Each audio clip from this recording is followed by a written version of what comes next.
right, welcome back, everyone.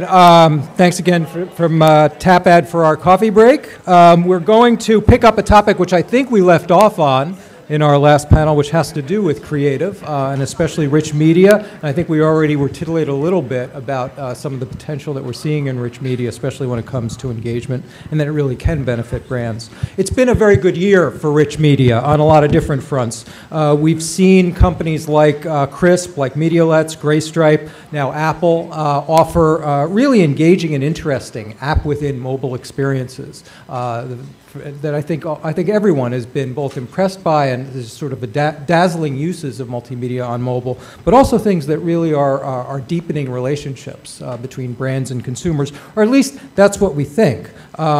What do these truly engaging experiences mean ultimately to the brand? Do they improve the bottom line? Do they also tell brands more about how consumers are interacting with them or want to interact with them? You know, and all that tilting and shifting and swiping, are there really important things that are going on other than just time spent? Are there really ways in which we can better understand how a consumer wants to interact and know a brand by the things they interact with and the ways in which they engage and choose to disengage? To take up this topic of rich media and what it gives back to brands and also to consumers, I've asked one of the favorite contributors to the OMMA Mobile series, Jordan Greene. He's the principal at MellaMedia, where he brokers relationships between clients like Johnson & Johnson, Madison Square Garden, and IDT Telecom, and the mobile solution providers throughout the supply chain. Also, as he proved at our last OMMA Mobile, outspoken and opinionated on the issue of rich media, and especially had a welcome, one of the best call-outs I've ever heard to iAds and the metrics that it provides. Please welcome Jordan Greene.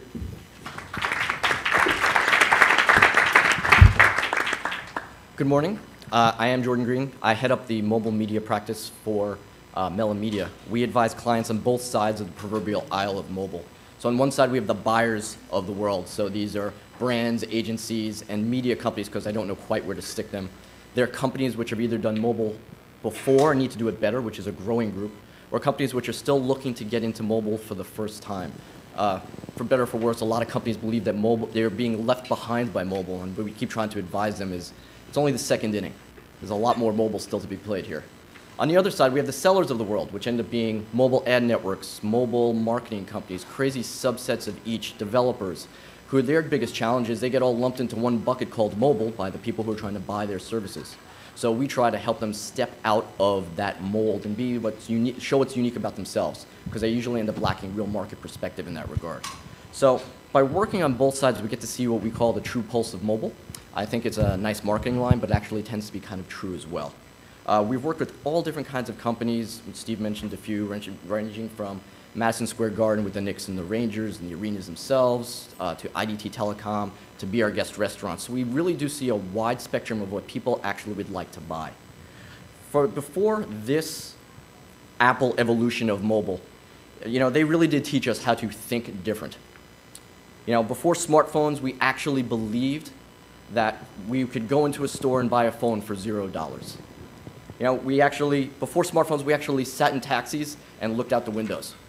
And before smartphones, we actually sat in conferences and actually paid attention. But due to the smartphone and the pad marketplaces, because we might as well call it what it actually is, you know, you rarely hear about, you know, these stories from my 2-year-old was sitting in the back and he just really asked to play with a very intuitive Galaxy Tab 2. You know, it's not the real thing. The iPad, specifically here in the US, is the market leader. We should really try to attach it as that is the marketplace. The other guys are still trying to catch up. You know, besides, I always think tablet sounds like Moses coming down off the mount. Pad at least sounds like something a little bit more progressive. But due to these devices, advanced functionality has really stepped up to the forefront and become the focal point, not just of what we're developing as an industry as a whole, but also what the consumers have come to expect. Their expectations are much higher. So if their expectations are higher for what they can do with the device, should the advertising that accompanies it be as advanced? It is a time for that part to evolve as well. Hopefully today our panel is going to shed a little bit of light on that exact situation. So represent the buyer side of our equation of mobile rich media. We have 3 different agencies. We have Tina Unterlander from AKQA. We have Seth Hart from Starcom Worldwide, and we have Dane Hultquist from Universal McCann.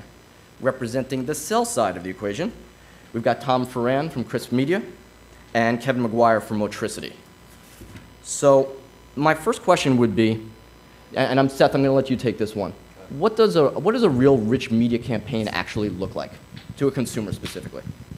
It's a good question. I think, it can look like a lot of different things.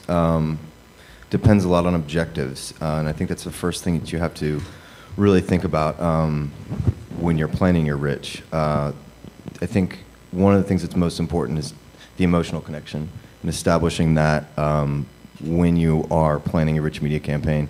That's what it's all about. The majority of engagement with rich media happens, a lot of the app usage we're seeing is most common within consumer sort of passion point categories, whether it's a news app or a weather app, gaming app.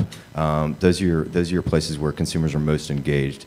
So I think you start thinking about the passion points relevant to your target and plan from there to varying levels of creative success.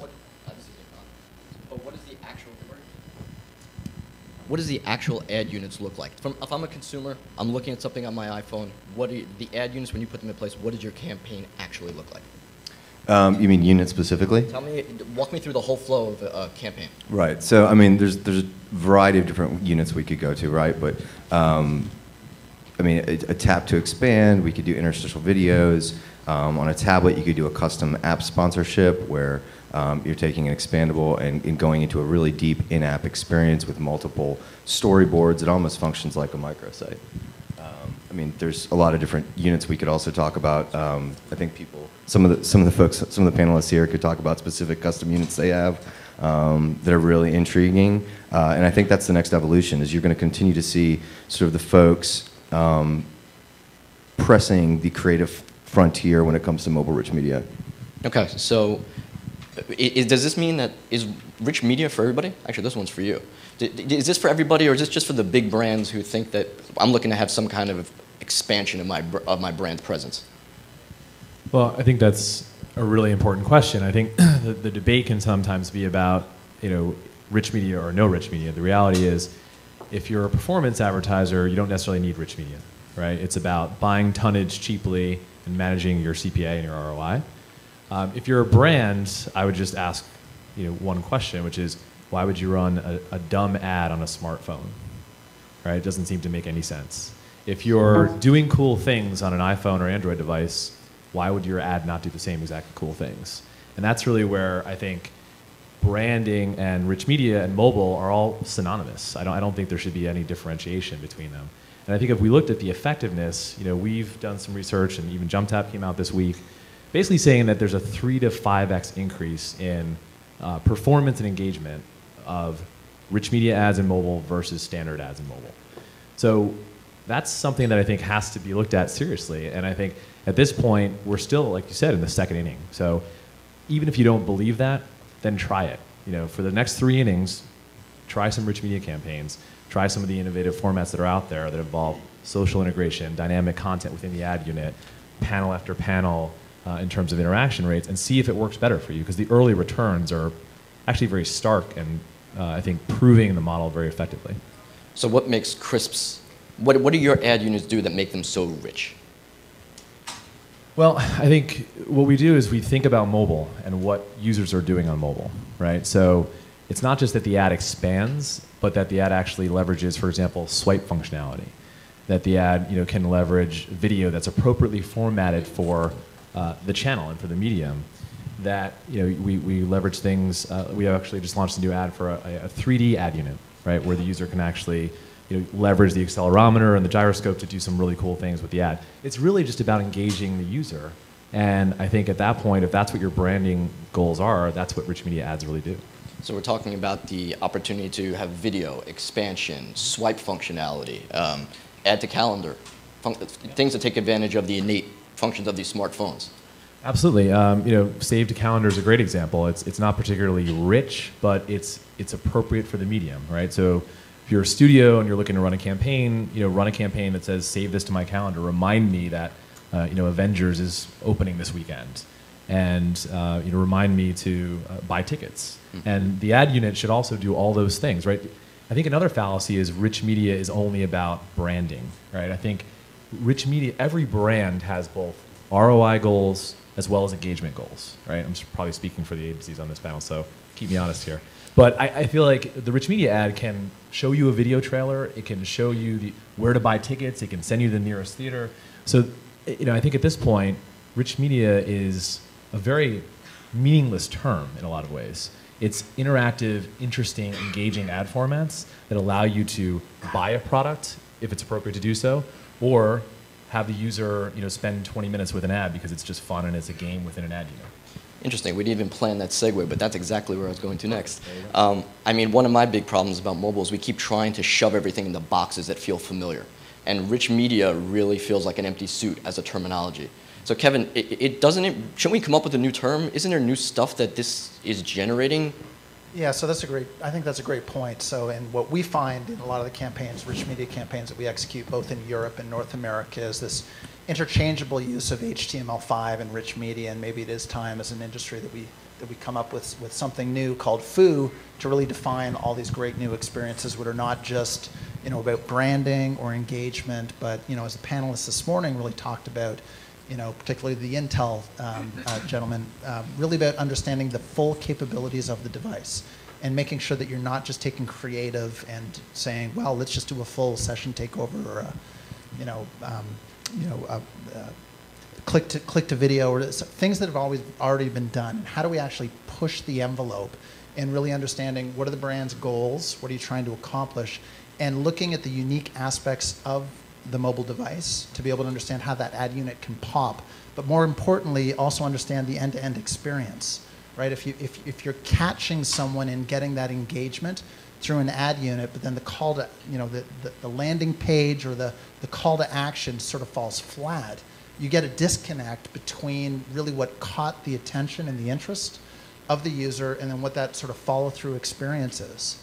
So really needing to think about not only rich media and HTML5, but as you think about the experiences in your applications and your sites, and even how you're positioning in SMS campaigns to be able to drive someone to a rich media experience, really starting to think about smartphones and all the capabilities that they have, and outside of just a particular ad unit. I think it's certainly how we're thinking about rich media and HTML5 or FOO. I don't think we need to quote you on FOO. You don't have to brand it for the audience, but yeah. If nothing else, we're talking about smarter ad units to go with smarter devices, right? If that's true, and we can do so much more in the ad itself as opposed to driving them somewhere else initially. Right now, most of the ads that are out there don't do much of this. So Dane, do you feel like, are we just settling for okay right now?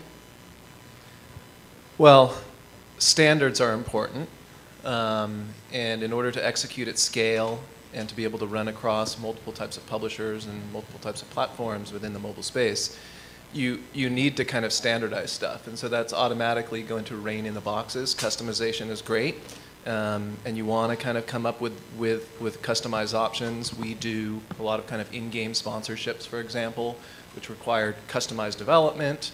But I don't know, I wouldn't say that we're necessarily settling for lowest common denominator stuff out there. Most of the kind of rich ads that we're running and that I come across in the marketplace are taking advantage of those unique factors of a mobile device that you're not going to get in an online ad, for example. So location-based services built right into the ad are very common and perfect for that type of environment. Find a theater, find a store, whatever it might be. Find a dealer and you can zero in, pinpoint right at that person. Has much more applicability than kind of hyper-targeting from a kind of like selecting which ad to show to people, but building that functionality into the ad I think is different. Click to call, I mean, we have click to call buttons and rich media ads for clients with. We're definitely, I agree with what's been said about rich media for branding objectives. It is mandatory if you're going to go into the mobile space and you have a campaign with brand objectives. Rich media is mandatory. But we'll have click-to-call buttons in there, kind of relatively low expectations, and it does pretty well. And we end up where, on a cost per lead basis for some of our clients that are in pretty high consideration categories, their mobile rich media will be competitive with some of their kind of hardcore online DR tactics because of that click to call button. It's pretty funny that we built in all this advanced functionality. We're all like so excited about it, and you know, there's great stuff coming out of the valley here. We're buying it in New York, and ultimately, this thing still makes phone calls. You know, that's a good thing. Yeah, it makes calls. Yeah. So with take all advantage of that. With all this customization, like you're saying, it gets more and more difficult. I've got to build different versions for iAd versus Crisp versus pick your next favorite 3 that you want to throw in there. Does it limit where I can buy also, Tina? Doesn't it force your hand in terms of decision making? I don't think it limits you per se. It's more work on the agency in the end. I like how you had to look at Tom, by the way. But I think we shouldn't limit ourselves by that. I think there's a lot of great stuff out there, and I think we are not doing what we should be doing. I think a lot of the ads that are out there are totally mediocre. We're not making use of all the capabilities that we have. We're not making use of what a smartphone can actually do for us. We have it all at our hands. We know how many people are using those phones.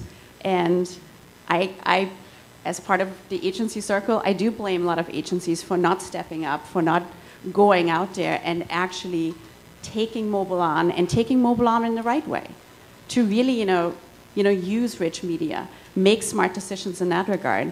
And you know what? Yes, you have to sometimes just live with a decision of you have to create then 3 different executions, which is not always in our favor, in all fairness, because it could cut into margins. It is additional work, and we don't get the efficiencies that we love to get out of a more standardized solution. But in the end, what we're trying to do, at least at AKQA, is really create fantastic and interesting and engaging and interactive experiences for the end consumer.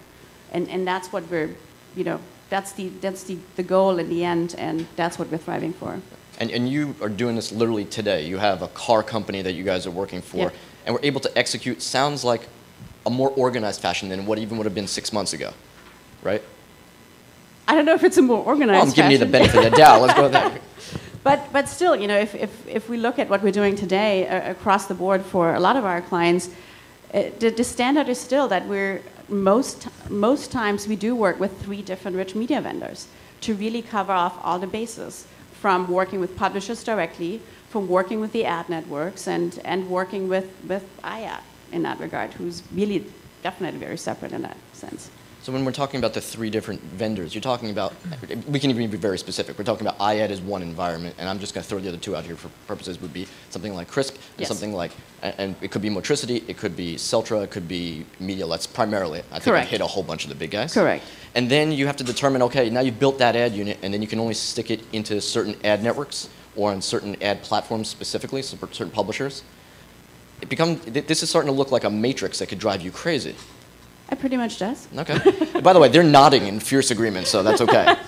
It pretty much does. And to be very, very honest and straightforward here, we're not limiting ourselves by making the rich media decision first and then deciding who we're buying.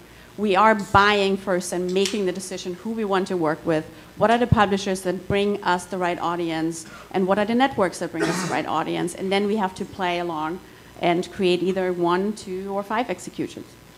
I think the good thing, just to touch on this, is that problem is getting better, and it's going to get easier. AKQA is very sophisticated in terms of creative and has been able to navigate the minefield that is the wide open world of rich media and fragmentation.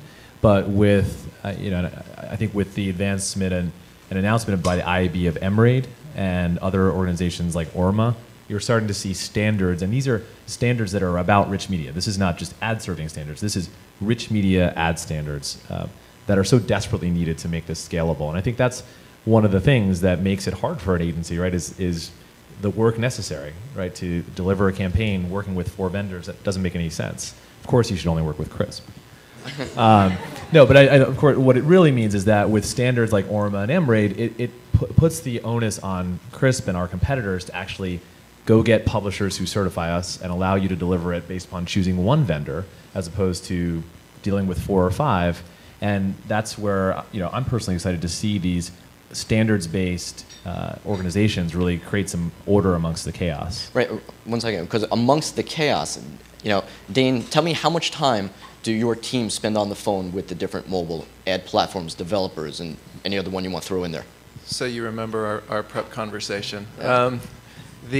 Not just for practice. So the lack of the lack of standards in mobile in general, and particularly in rich media, definitely creates a lot of headaches, and you end up working in a matrixed environment, and it becomes a lot more challenging, a lot more time spent.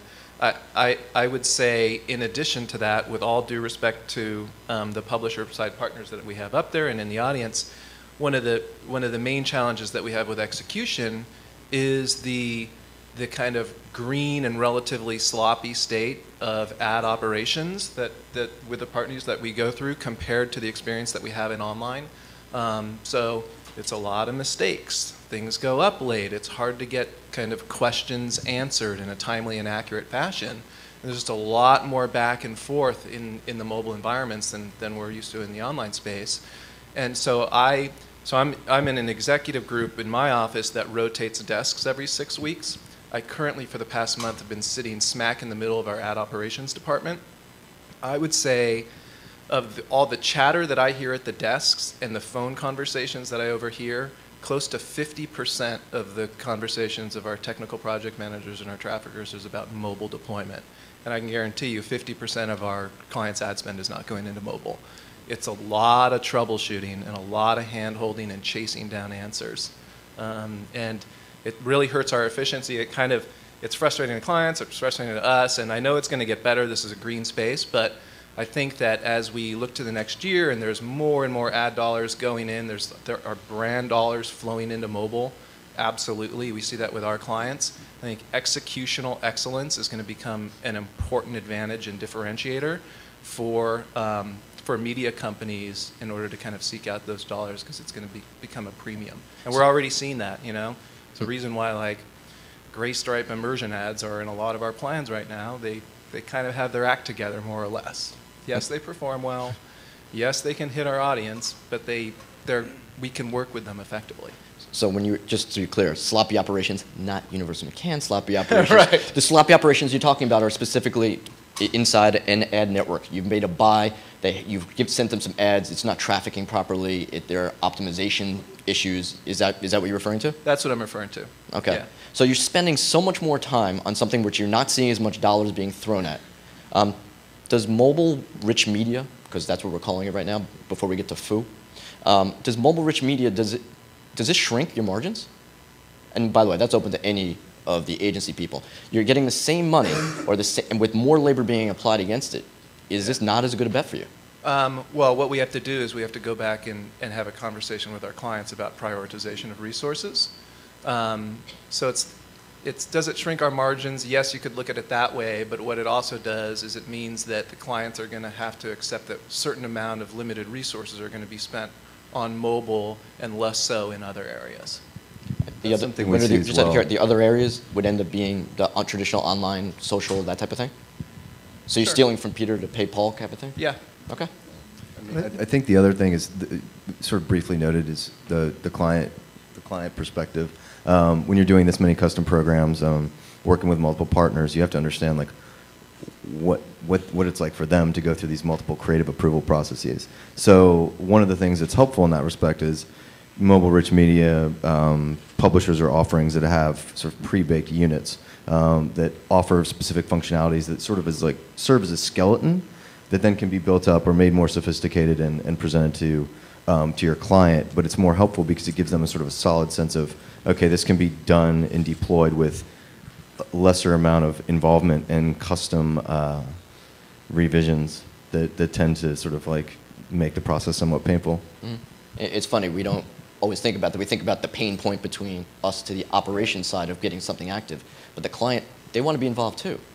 Yeah, Kevin, you were going to jump in here. Yeah, I was just going to say, it's, obviously there's some friction, right, in mobile rich media.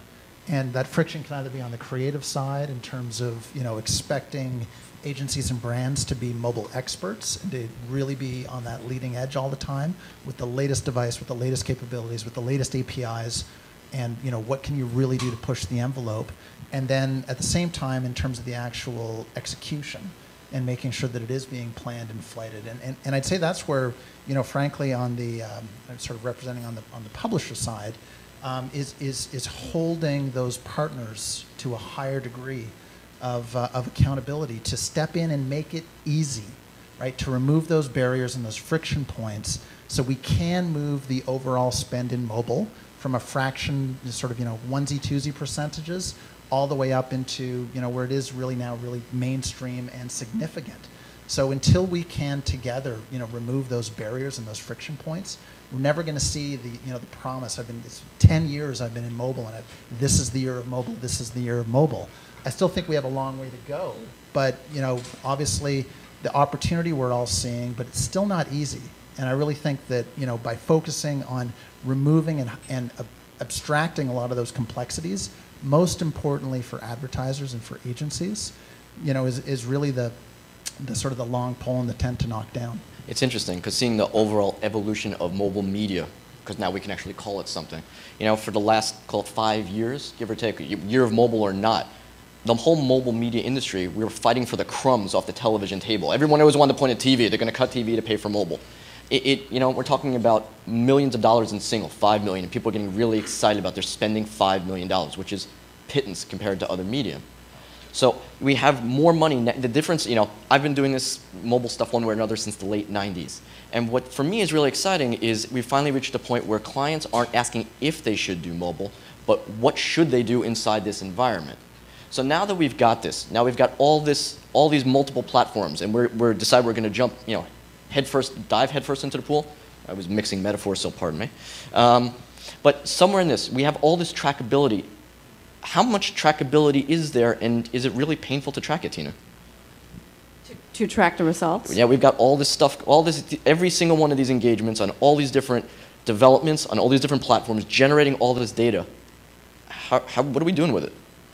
I think it's not more difficult or less difficult than other media. Let's be honest. I don't know how well you track TV spots, but the same way, we run into the same issues.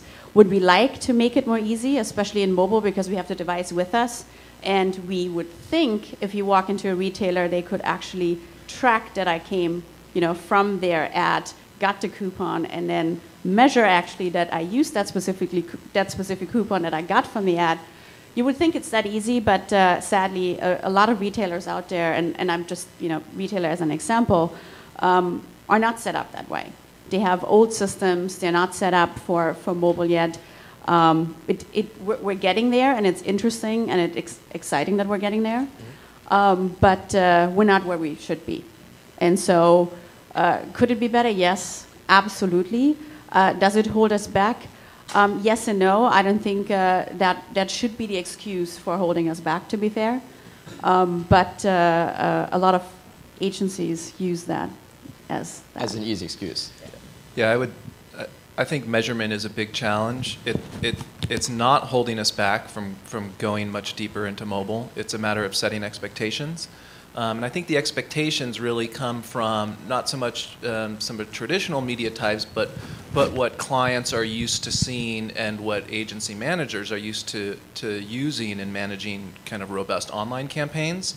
And so the lack of consistent cookie coverage in the mobile environment, for example, takes out a lot of options from the table that you're used to using in an online campaign.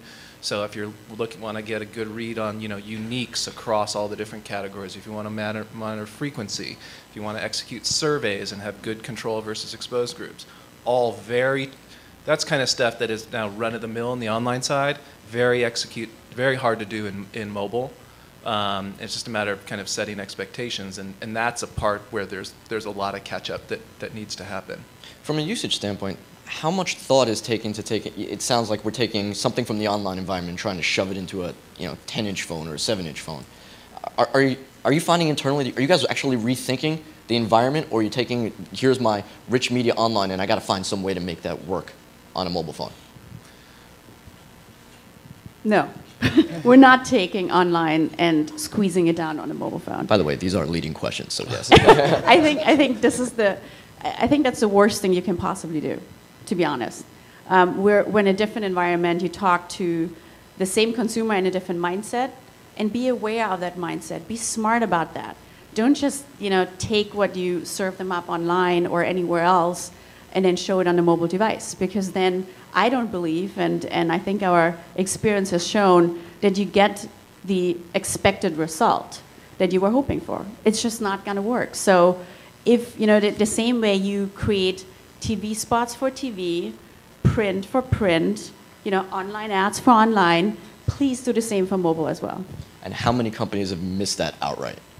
There's a large publisher who can remain mildly nameless. They launched their big branded app, and I was amazed that they essentially sold a magazine ad in an app. It was completely non-interactive, which seems kind of pointless, but they got their clients' money, so I guess call it a win at the end of the day. But so we're representing here, I understand why I understand why you guys want rich media, because that's the business you're in. I understand why agencies want to be able to present rich media. Do consumers care?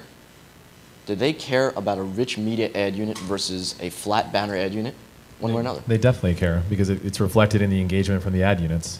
So it's not an opinion survey, it's empirically proven. If you're generating 3 to 5x the engagement rates and interaction rates, it shows that the consumers are voting with their fingertips, right? And they're swiping and they're expanding and video viewing. So I just think at this point, we really do have to get past the point, is rich media worth it? I think we have to figure out a lot of the things that the panel has articulated here. What are the challenges, and how do we streamline and create process around those challenges? The other thing that I want to bring up is, we're not really represented by a publisher up here per se. Rich media is really important for publishers. Obviously, the trend in digital advertising is for CPMs going through the floor. And I would probably question the agency folks up here is, it's not all about price, right? I mean, sometimes it's about engagement, and sometimes a $15 CPM can be the best thing you bought, right? So I just think there are a lot of nodding heads, by the way, in case you can't see. So that means that, how do you make that happen? How do you preserve the value of your inventory, which on a mobile device is one ad unit, right? So your CPM is your eCPM in mobile. There's no difference. There's not 6 ad units that you add up and then get to a $20 CPM. If you sell for $1, you're making $1 on that page view, and you're done for. So how do you ensure the best possible yield if you're a publisher? Give these agency people cool stuff that works well, that engages the user, that they'll pay maybe double-digit CPMs for, on iPad upwards of triple-digit CPMs in some cases. So we have to really think of the publisher in this ecosystem as well. Just to follow, I think Tom's on the money there. And I think another way that publishers think about it, we work with a lot of publishers.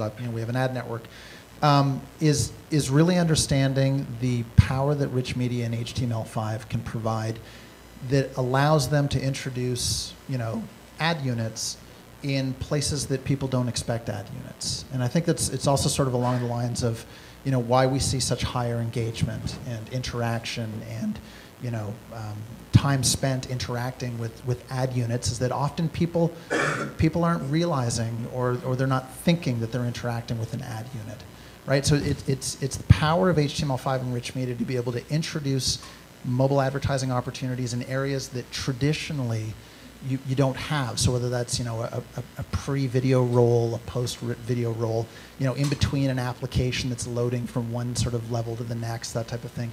Looking for those snippets in mobile, which are really, really important, right? To be able to engage and interact with the user outside of sort of what we would traditionally associate with, call it online advertising. I think is another great promise for rich media. Since you opened this up, you can pick whatever report you want, whatever research study you want. Consumers seem to really hate pre-roll video.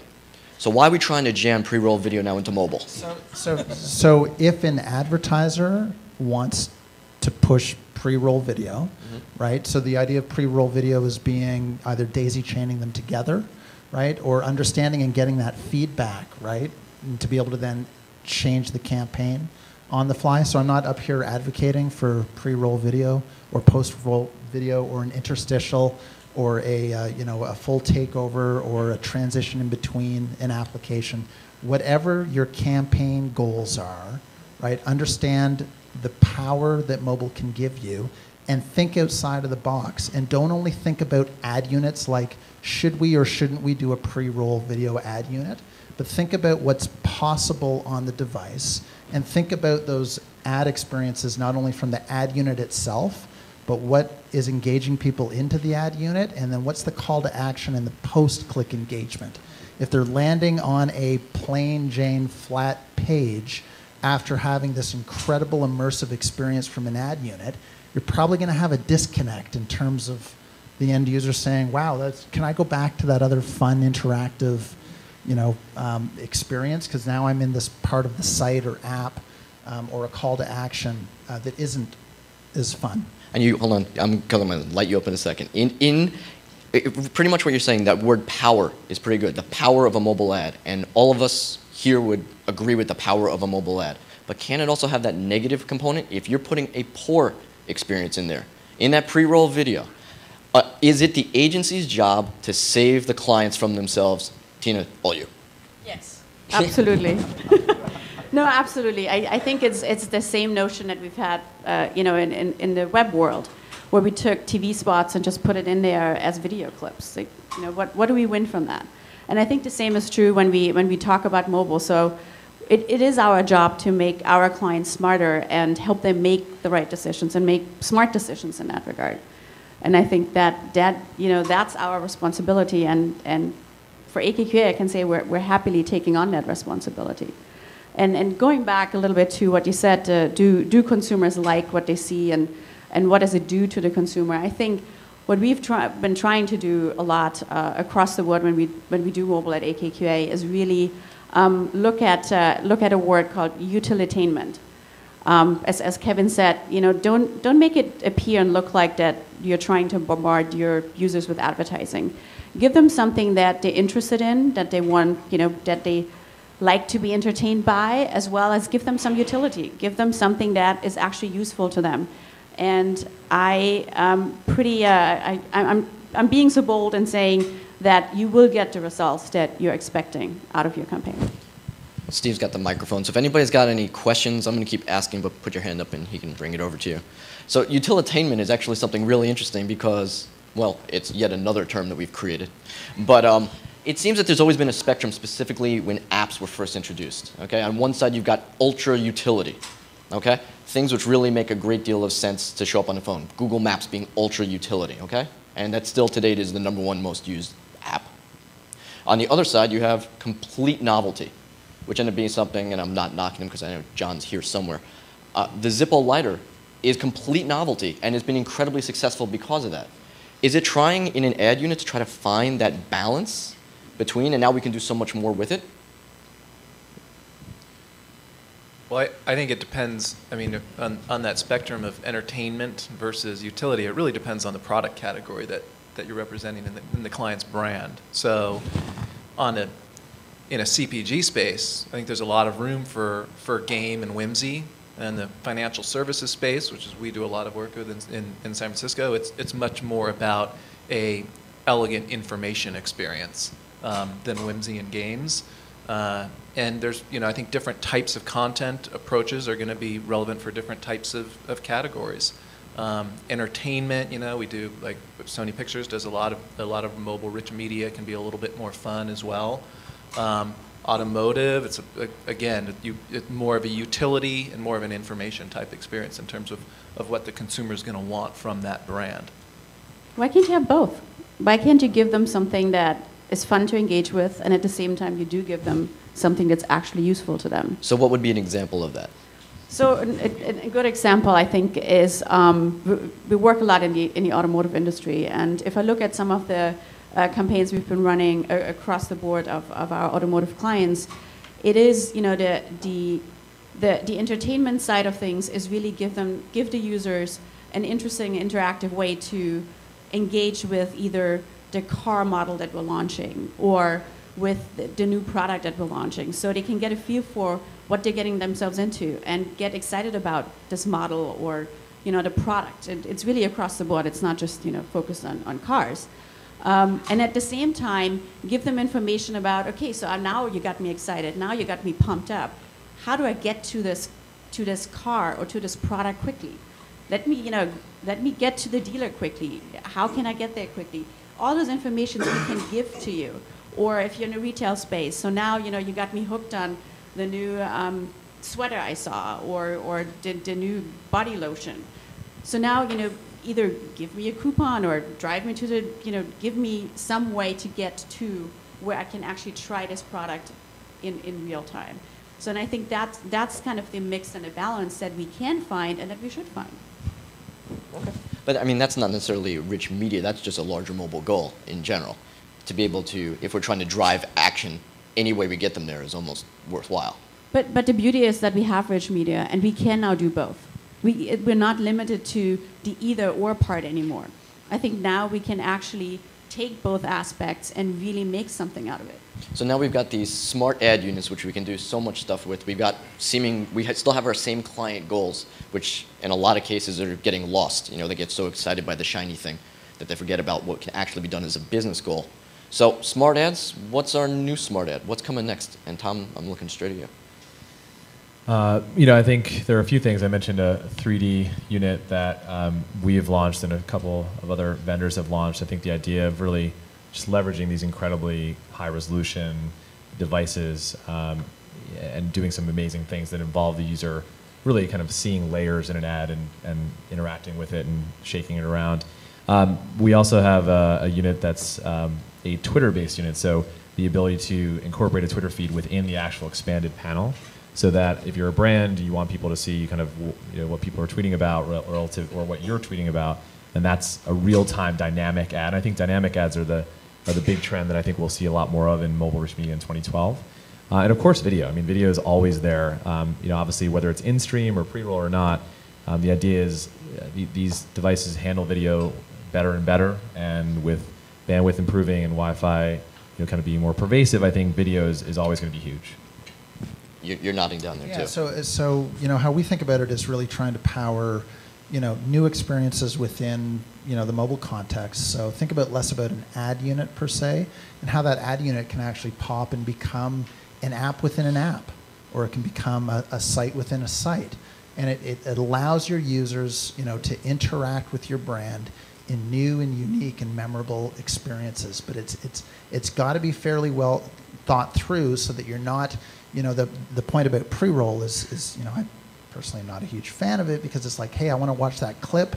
Gosh, I've got to now watch this commercial before I watch that clip, whether it's on Hulu on my PC or Hulu on my Xbox Live or on my phone, right? So it's understanding what users are trying to do, but giving them avenues to explore within your brand, within your app, within your mobile web experience, and think about it less as a unit and more of sort of a rich experience.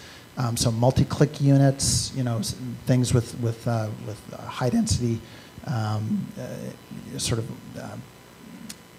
more 3D experiences, augmented reality, leveraging the capabilities of the device, the phone, obviously the camera, letting you interact with the brand through the phone, I think is a great way to think about it. It's interesting to think of the app inside the app, the site inside it. It sounds like Alice in Wonderland, and you can see where everybody can get lost very quickly. So this is my bigger question about this, which is clearly we can see the benefits from lots of angles as to what rich media can be, could be, and is right now, and all the wonderful analytics that they spit out on the backside in terms of trackability of I'm not going to say an individual user, but what their tendencies tend to be, how much time they're spending with your brand. Ultimately, is rich media something that is worth it? Is it something that you see the real benefit for, both for your brands from a business side and then consumers on the flip side? I would clearly say yes. If I look at the engagement rates, and I literally looked at very fresh campaign engagement rates 2 days ago across the board, and understanding, because we did have a mix between rich media and still some static media in there, that are a little bit more on the boring side, and we can clearly see that the engagement rates are much higher, and the response rates we're getting, and the click-through rates, and everything that comes after. So there's a clear preference and an advantage in that regard. But going back to your what's next question, I think it's not so much about what is the next great big new rich media unit. I think it's more about how can we make this ecosystem play nicer together so we all can spend more money in it, and the agencies want to spend more money in it, and I think that's what we have to crack. How can we do better targeting? How can we do better reporting? How can we get the rich media's play across the board, across publishers, across networks? So I think that's more, at least from the agency side, that's for me what's next. That's what we need to figure out, and of course we need the new sexy ads on top of that. Dane, what's your take? So, well, rich media absolutely, mobile rich media absolutely works. You see it in the engagement rates, and even when you look on, if it's a brand interaction campaign on kind of like a cost per engagement or a cost per experience basis, mobile rich media is going to beat online, at least on smartphones. Tablets, the cost is still too high in order for it to play out. You see great engagement rates there, but the cost is still too high. That'll probably come down and improve. But right now on smartphones, for brand campaigns, it's mobile rich media is got to be a staple. In terms of what's next, I agree with everything that's been said about improving just kind of the efficiency of the ecosystem and kind of like these more layered and immersive ad formats. What we're already starting to see is that as for our clients that are more aggressive in mobile and taking more advantage of mobile rich media, they're starting to realize that they have a missing component of their planning process. So they come to us and they have a very well thought out messaging strategy. They know what they need to say and who they need to say it to. They have a decent web strategy. They have a robust website on their corporate landing environment. They have a built-out bottom of the funnel engine where they know where to refer people who are ready to buy and all that piece. What they don't have is a content strategy for their advertising. And there was a comment made earlier on the panel before us about snackable content. And if you're really going to get involved in mobile rich media, you have to have a good arsenal of snackable content, high quality content that can be easily repackaged and delivered and distributed into different environments. And our clients are coming to us, and it's oftentimes that mad scramble when it comes time to get the unit built. And it's like, well, what kind of assets do we have to work with? How can we repurpose different types of video, whatever it may be? And more it has to be that kind of snackable content and that content strategy that needs to ride alongside messaging strategy and other parts of the planning process. I think that's a good final note. I'd like to thank each one of the panelists for sitting here and being subjected to my scrutiny. We'll be outside if you have any questions for them separately.